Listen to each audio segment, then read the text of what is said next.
not easy. It's not easy. It's not easy to be beautiful. You're either born that way or you're not. You're the same personality and sense of humor. Attractiveness comes first, and it's a lot of women are moderately attractive and can get any guy. But we're not kept through attractiveness. And it doesn't make life easier. People think, oh, we're pretty privileged. Attractiveness comes first, but we're not kept through relationship just by attraction alone, just by any physical features alone. Yeah, but the other things that you guys talk about, like, oh, being competent and being interesting and wisdom and all that, that comes like far 5th, 6th, 7th place.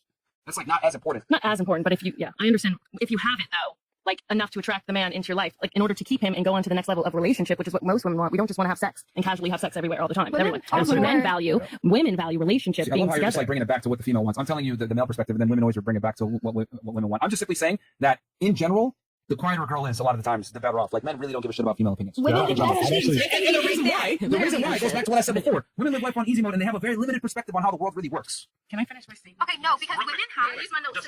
Yeah, I would just to what you said. I think women aren't chosen based off of beauty, but they're kept through peace. Yeah. You have to be a man's peace. There it is. Yeah. Yes. Okay, sorry, go ahead. Women have this whole thing that Myron says, and he's like said it so many times over, and it's so frustrating because they're like, oh, like women have no credibility. Women don't. Doesn't matter what they say. Never said that. Women, yes, you have multiple times. Credibility. You don't believe that women have important things to say, and everyone believes that. Low key, no one will listen to a woman speak unless she has like a name behind her, unless she has a credibility, a huge credibility behind her. She has to prove herself way more than any man does. He just talks. Everyone will shut the fuck up. The second a woman like speaks, like she has to really work hard for it. Difference. Look, hold on. Just because he was a man, though. Yeah, but he had to. Hold on. It's not just be a man. This is what I'm trying to say. When I say privilege is invisible to those that have it. People always listen to the man. Always. Because men must become women just are. The reason why women's opinions typically aren't respected by successful men is because most women aren't successful themselves and they haven't went through the trials and tribulations that a man has been through. But that's the reason why. We have to push harder than any man who already has that naturally innately. Fantastic, but that's a minority of women that actually push harder. Most don't. Doesn't make life easy. That's not easy life. What do you mean? You say women have it on easy mode. How is that easy? How is having to push yourself to prove to be you're worth someone listening to? How does that make it easy? Because as a man, you have to do the same exact thing. You have to prove why people should shut up and listen to you. You don't, though. And you don't have your looks to coast on. No. You think it's natural for a guy to be able to have good tonality, be able to speak properly, speak coherently, be able to command a room, and say what's on his mind in a concise manner that everyone can understand? No, that's a skill set. Well, I'm Latin, so yeah, like when you go into somewhere and you listen to literally anything, no one will listen to the women. It's very machista. That's the way it should be. Because women say stupid shit. Throughout this podcast, a lot of you guys have said dumbass shit, and we've said, hey, listen to it. Because I'm smart. No, because I'm just gonna fucking say it because no one wants to say it. There is no burden of performance on female competence, which is why women are allowed to say the stupid shit that a lot of y'all have said on the show. It's the truth. Because there is no burden of performance on y'all. And I'm not saying it to shit on women or whatever, but the reality is no one gives a fuck what y'all think because a lot of y'all haven't accomplished shit. Men must accomplish something. Women don't have to. If you're pretty enough, you'll be on a boat with a billionaire. I'm not going to get on that boat unless I become a billionaire and add value back. That's the reality. Women are pretty privileged. Fantastic. And I'm acknowledging it. Pretty privilege is not a fucking thing. I'm not Okay. I want to talk about this kind of opinion that Myron Gaines and quite a lot of the red pillars actually seem to have about how women's lives are so much easier than men's and that women, their life is in easy mode. Okay. And this is kind of an example of how, because both genders do this, they sort of, they don't like understand the point of view of the opposite sex or what the people of the opposite sex go through, which is kind of understandable, I suppose. But like some people, like they don't even sort of try to sort of empathize with the opposite sex, and there's kind of this like jealousy. Like I believe some women are jealous of men and are very like, oh, men, particularly white men, they claim are sort of privileged and they have life so easy and, you know, everything handed out to them while women's lives are so much harder. But then some of them in the red pill manosphere, they say the exact opposite. That women have everything in easy mode and women have everything handed to them on a plate, right? And this is kind of an example of how the grass is always greener on the other side, okay? And I made a video about this absolutely ages ago, where I said the grass is always greener on the other side, with men and women, how like there's so much sort of people that are jealous of the opposite sex and just think the opposite sex have it so much better than them, okay? Well, I want to talk about, and like, I kind of think like, as I've said before, like if you pass a stranger on the street, like you don't know what they've been through, right? It doesn't matter like whether they're man, woman, black or white, or whether they come from a rich background or whether they make a lot of money or are in power or whatever it is, or whether they're attractive looking, whatever it is, you still don't know what pain they might be going through, okay? They could have been abused as a child, they could have some disease you don't know about, they could have lost people, relatives that they love or something. You don't know about other people's heartache.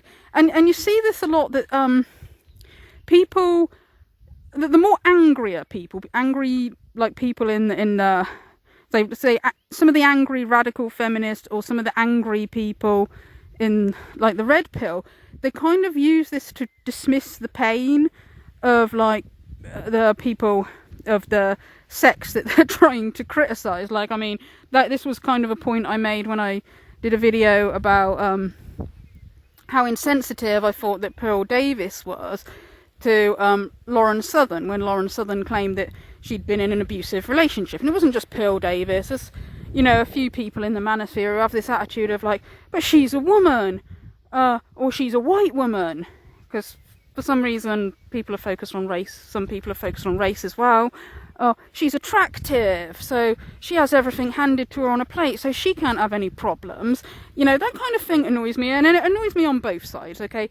Even if somebody did have a privileged life, and you don't know that somebody's had a privileged life, unless they've told you, but like, but even if like somebody did have a really privileged life, that doesn't mean that they can't go ahead and have trauma and stuff like that. You know, if somebody's diagnosed with cancer or something, am I supposed to sit there and say, oh, but you know, he's a white male who's powerful and has lots of money, so the cancer can't hurt him? It's like, no, it's like, you know, people can still have problems regardless of whether you think they've had a privileged life or not. But anyway, getting back to the original point, when Myron Gaines talks about how women have it on easy mode and men have it so hard, he seems to be most of the time just focused on the fact that it's easier for women to get laid than it is for men to get laid, okay?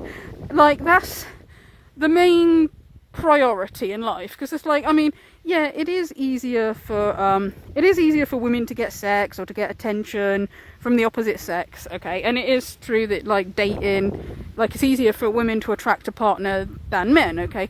That area, yes, I would agree, is as a generalization easier for women than for men, okay?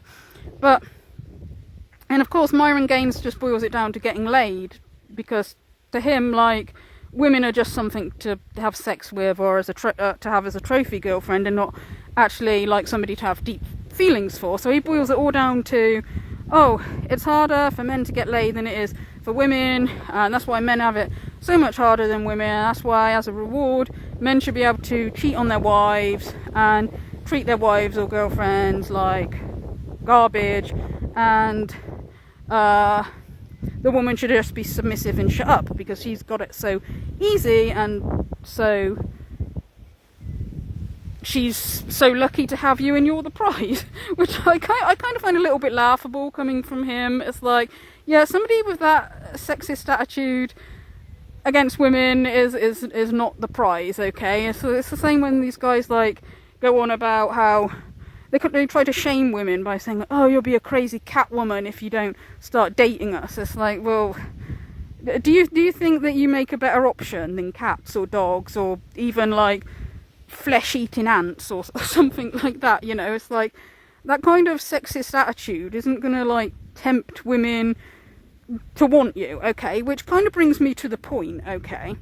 When Myron says, like, he says, oh, it's so much harder for men to get laid, and because they have to go to the gym and earn lots of money to get a woman, okay? Now, I kind of think that the reason why Myron thinks that it is that they have to put all this work in to, or that a man has to be like the top 10% or the top 1% or whatever rubbish he comes out with to get a woman, is because he doesn't understand that it's actually his personality that puts women off of him. And I think that of a lot of the extremists in the red pill, okay? When it comes to the extremists, the ones with the really gross misogynistic attitude who don't even see women as human, I think they can't self-reflect at all, and they're just like, if they can't get a woman, they're just convinced it's like, oh, it's because women are so fussy.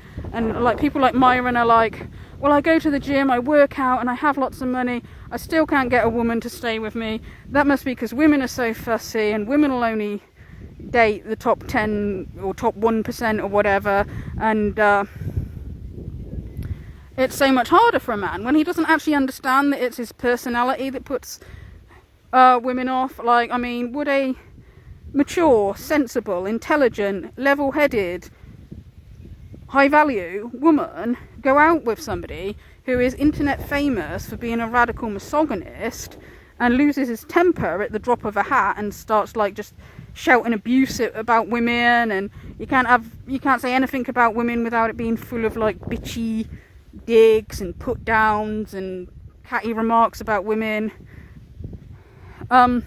Guess what? I got standards too. I want the most women. And you should fucking be able to do that shit as a man, because you have to bust your ass, and life is way harder for men than it is for women. But they expect you to sit there, right, and conceal your wants and needs, but they'll never conceal their wants and needs. Think about that for a second, guys. They want you to sit there and be the better man, be the bigger man. You go ahead and you settle for just one chick when you had to bust your ass just to get that one fucking chick. But she would have never settled on you if you had not been the fucking guy that you are. That's the fucking crazy double standard that they try to sit there and put you and try to shame you with. Fuck that shit. Fuck that shit. I'm here to tell you guys right fucking now. If you bust your ass and you go to the gym and you make money and you do all this fucking shit and you fucking get it through the mud like most of you guys have to fucking do, right? And then a woman has the fucking gall, the audacity to try to tell you, reel it in, you know, just have one girl, fuck out of here. Because bitch, you wouldn't have picked me if I did not bust my ass to become the man that I am right now. Okay? Of course a high value, a sensible woman, an intelligent woman is not going to go anywhere near somebody like that.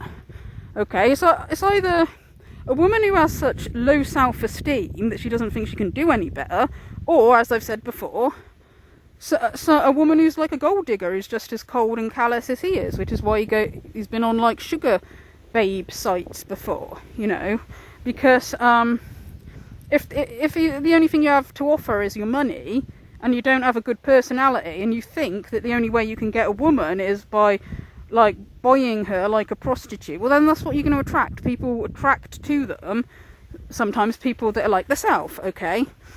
Or I also think as well,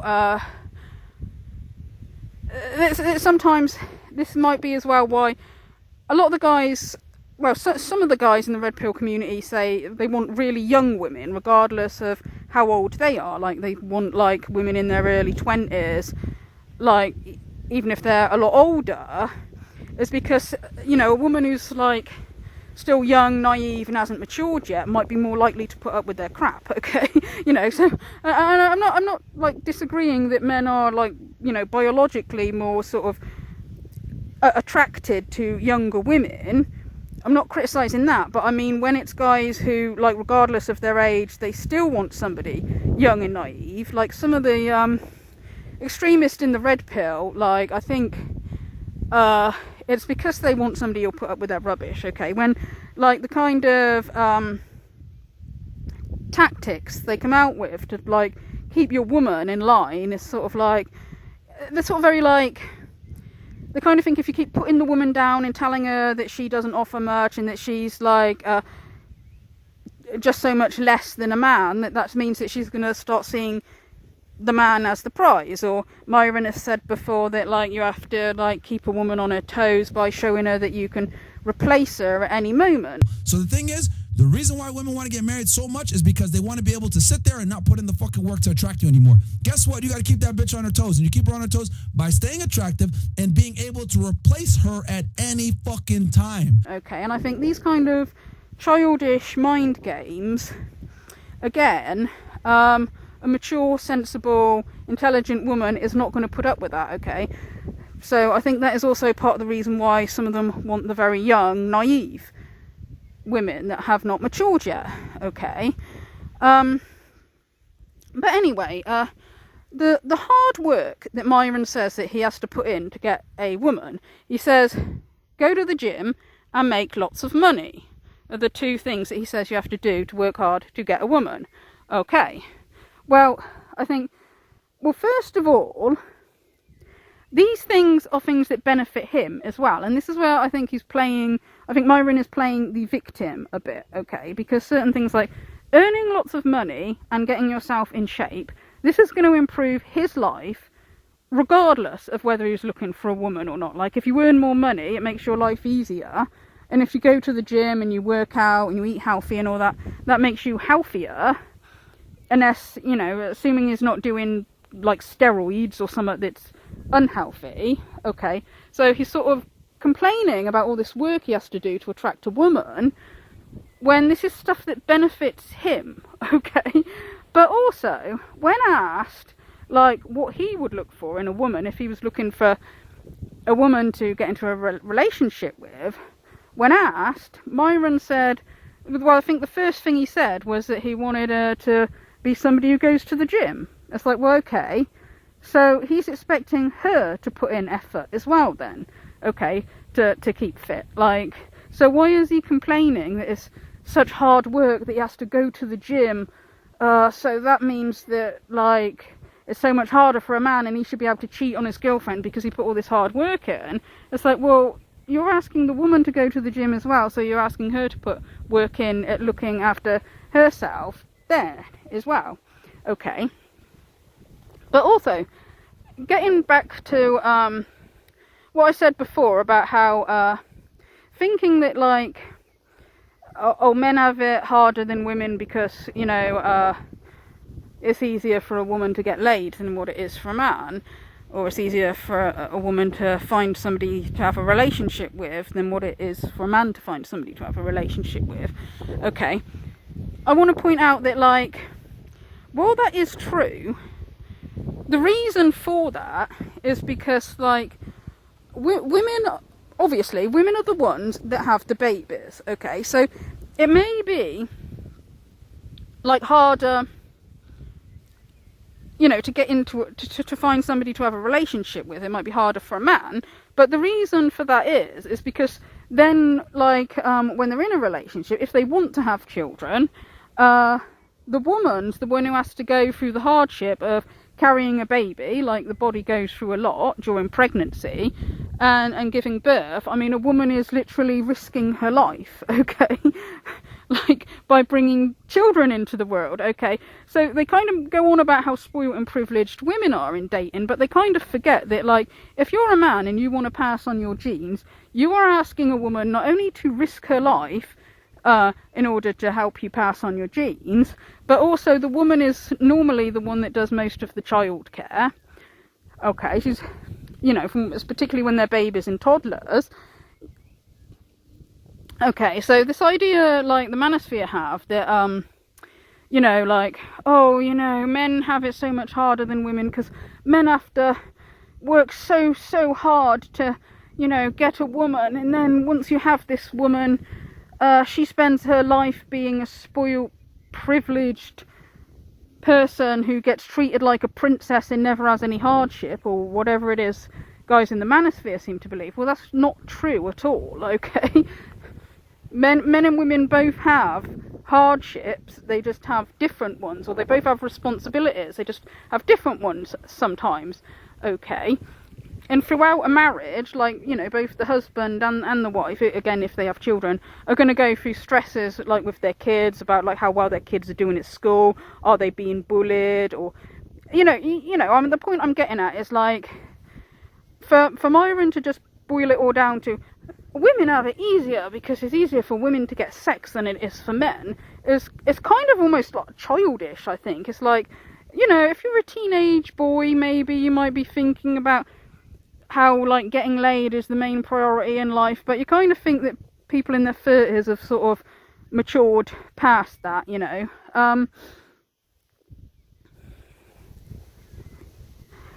The other thing I want to address that gets brought up quite a bit is, like, pretty privilege. I've heard this a lot of times about how, you know, if a woman's attractive, she's, like, the most privileged person in the world, like, she can't have any problems and all this kind of stuff.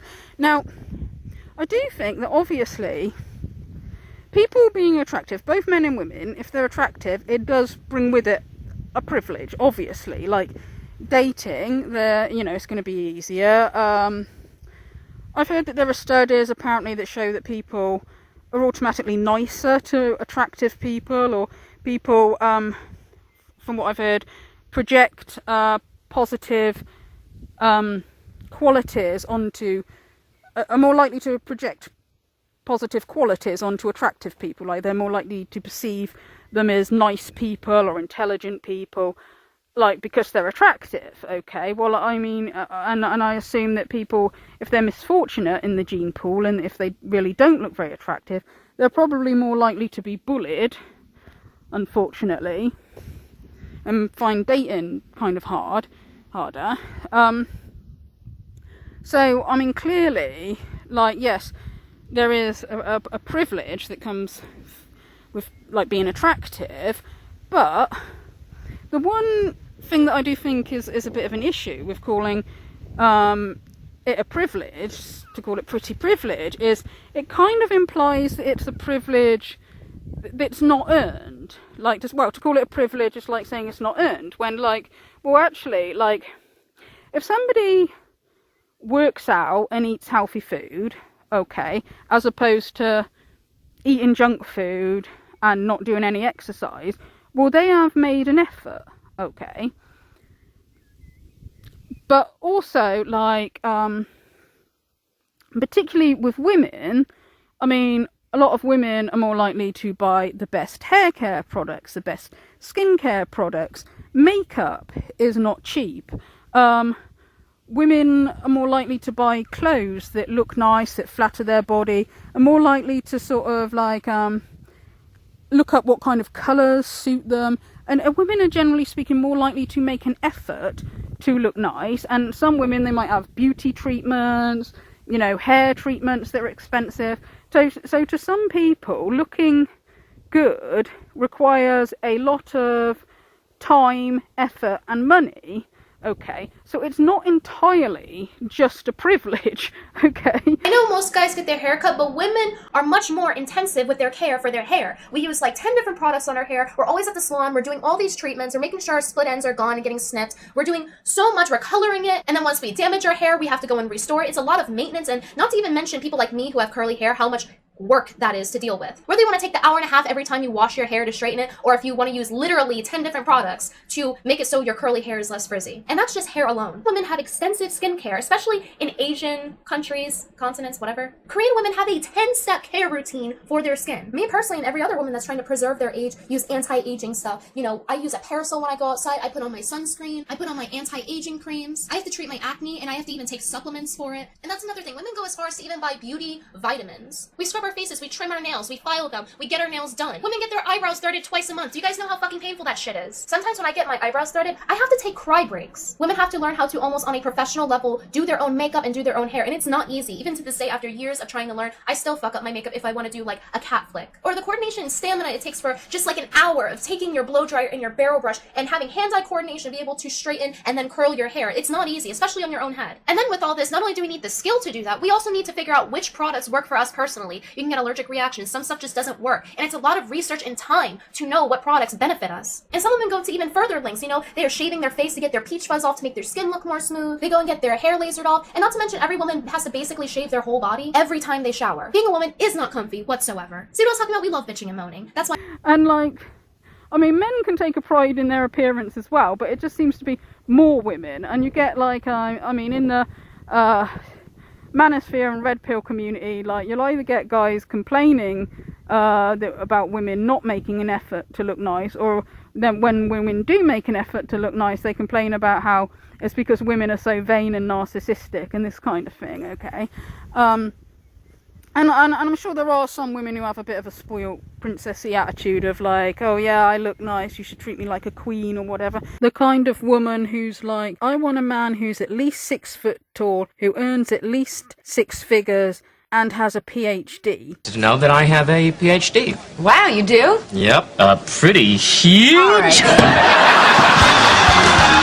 I mean, there's going to be some women who have that kind of bad attitude, yeah, but then there's also in the red pill community those that have this attitude of thinking that they're God's gift, and that kind of like vain attitude is sort of looked at as like, oh, this is alpha male, when it's like, well, you'd be pointing out how vain that is if that was women. And women are far more narcissistic than men are. No, women can be, so I'm not disputing that. Far more narcissistic. But I kind of feel like with men that attain a certain level of status and power, it gives you the opportunity to try and to dominate. Big difference though. No, but this is men earn narcissism. Men do not earn a right to be narcissistic. Like, just shut up. Okay, so that's all. That's just a few things I wanted to say about that for now. Thank you for listening.